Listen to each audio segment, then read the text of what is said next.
नांदेडमध्ये शिवराज्याभिषेक मोठ्या उत्साहात साजरा करण्यात आलाय। आपण बघतोय छत्रपती शिवाजी महाराज यांच्या पूर्णाकृती पुतळ्यासमोर मोठ्या संख्येने जे ते शिवप्रेमी एकत्र आले। छत्रपती शिवाजी महाराज यांच्या पुतळ्याला सुद्धा फुलाची सजावट करण्यात आली। छत्रपती शिवाजी महाराजांच्या पुतळ्याला दुग्धाभिषेक जे आहे ते नांदेडच्या येथील शिवप्रेमीच्या वतीनं घालण्यात आलाय आणि मोठा उत्साह जो आहे तो शिवप्रेमींमध्ये पाहायला मिळतो। जय जाऊ जय शिवराय अशी घोषणाबाजी सुद्धा यावेळी शिवप्रेमींनी केल्याचं चित्र आपल्याला पाहायला मिळतं। एकंदरीत बघितलं तर जे पुण्यात प्रकरण झालं होतं वैष्णवी हागवणे त्या संदर्भात सुद्धा याच्यात जे आहे चर्चा करण्यात आली। लवकर जे आहे ते या ठिकाणी बैठक लावली जाणार आहे। आपल्यासोबत काही शिवप्रेमी त्यांच्यासोबत आपण चर्चा करू। ताई काय सांगाल, मोठा उत्साह शिवजन्मोत्सव साजरा करण्यात आला, काय भावना आहेत? आज 6 जून 1674 रोजी छत्रपती शिवरायांचं राजा म्हणून अधिकृत अशी घोषणा करण्यात आली। खरं तर छत्रपती शिवाजी महाराज एकमेव अशी राजे आहेत की स्वतःला राजे म्हणून घेण्यासाठी किंवा छत्रपती म्हणून घेण्यासाठी नव्हे तर रयतेच्या डोवावर सुखाचं आणि संरक्षणाचं छत्र उभं राहावं म्हणून रयतेच्या अट्टाचा पाठी ज्यांनी स्वतःचा राज्याभिषेक करून घेतला असे छत्रपती शिवराय होते। म्हणून आज 350 वर्षानंतरही शिवराज्याभिषेक दिन हा रयत उत्सव म्हणून साजरा करण्यात येतो आणि आजही रयतेच्या मनात शिवराय आहेत। छत्रपती शिवरायांनी उभा केलेलं जे स्वराज्य होतं खऱ्या अर्थाने त्याचे जे गुण आहेत, छत्रपती शिवरायांच्या कार्यकाळामध्ये राबवल्या गेलेल्या ज्या कामगिरी आहेत त्या प्रकारे राज्यव्यवस्था आहे ती राज्यव्यवस्था खरं तर आजच्या राज्य शासनाने प्रशासनाने अंमलात आणून खऱ्या अर्थाने या राज्यामध्ये जो चाललेला हुंडाबळीची प्रकरण आहेत, महिलांचे कौटुंबिक हिंसाचार असतील, अन्याय अत्याचार असतील, ज्या छत्रपती शिवरायांनी स्त्री ही देवाऱ्यातील देवता आहे असे संबोधलं होतं त्या छत्रपती शिवरायांच्या शिवराज्याभिषेक दिनी आज खऱ्या अर्थाने शासकीय प्रशासकीय आणि सर्वसामान्य रयतेने सुद्धा छत्रपती शिवरायांचा हा आदर्श घेऊन खऱ्या अर्थाने शिवराज्याभिषेक दिन साजरा करण्यात यावा। निश्चित आपण बघतो ताई, संभाजी भिडे असे म्हणतात की शिवराज्याभिषेक दिन हा तारखेनुसार साजरा न करता तिथीनुसार साजरा करावा, काय वाटतं तुम्हाला?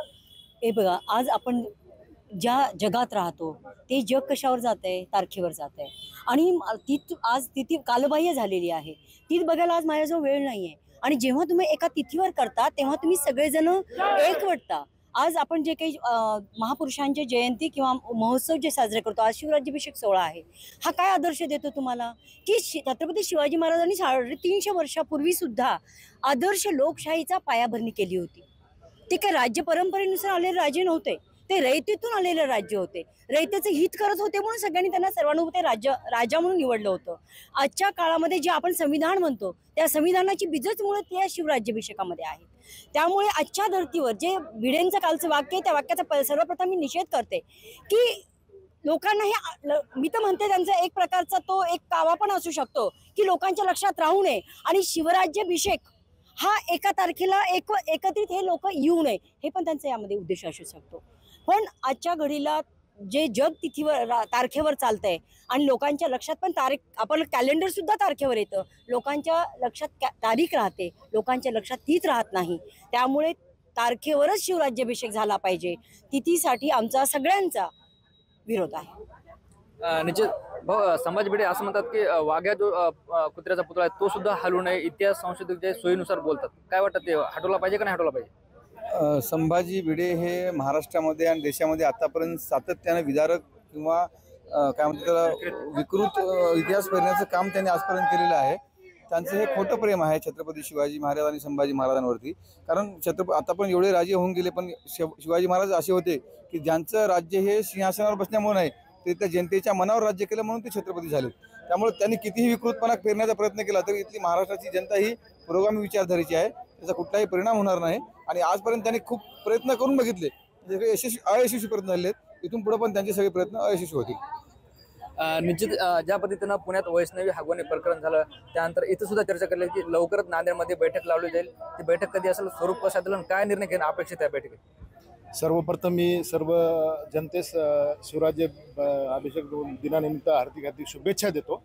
आणि जे हागवणे प्रकरण झालेलं आहे अतिशय दुर्दैवी, म्हणजे मराठा समाजामध्ये असे प्रकरण व्हायला नाही पाहिजे, कारण छत्रपती शिवाजी महाराजांनी आपल्याला जे शिकवण दिलेली आहे, जिजाऊ साहेबांनी जे शिकवण दिलेली आहे त्याच्या आपण विरोधात पुढे जातो आणि आम्ही या 2 दिवसात नांदेडमध्ये बैठक लावणार आहोत की जेणेकरून हुंडा असेल, लग्न मोठ्या थाटामाटात होऊ नये, आपल्या साध्या पद्धतीनं व्हावं आणि गोरगरिबांचे जे गोरगरीब लोक आहेत त्यांचे लग्न आमच्या याच्यामध्ये व्हावे या पद्धतीनं आम्ही हा निर्णय घेणार आहोत। कारण पैसा हे दाखवणं आणि हे करणं, कर्ज काढून शेती विकून हे कर्ज काढून लग्न आजकाल होतंय. आज हागवण्या प्रकरणामध्ये बघितलेलं आहे. कारण एक मागितली वस्तू दुसरी दिलेली आहे. कारण त्या महिलेला म्हणजे आदराची वागणूकच नव्हती. हे कुठेतरी पैसा म्हणजे पैशाचा माज असेल काय असेल हे दाखवण्याचा प्रयत्न चालू आहे. ते समाजामध्ये चांगला उपक्रम करून आपण चांगला एक दिशा देण्याचे प्रयत्न करू. निश्चित आपण बघतो हे सगळे शिवप्रेमी होते. यांनी छत्रपती शिवाजी महाराज यांच्या पूर्ण आकृती पुतळा परिसरात शिवराज्याभिषेक साजरा केला. त्याचबरोबर संभाजी भिडेंनी ज्या पद्धतीनं तारखेला विरोध केला त्याचा सुद्धा निषेध केला. नांदेडमध्ये लवकरच बैठक लावून सर्वांचे लग्न जे आहे ते साध्या पद्धतीने झाले पाहिजे यासाठी प्रयत्न करणार आहोत अशा भावना सुद्धा त्यांनी व्यक्त केल्यात. ज्ञानेश्वर लोंढे, TV9 मराठी.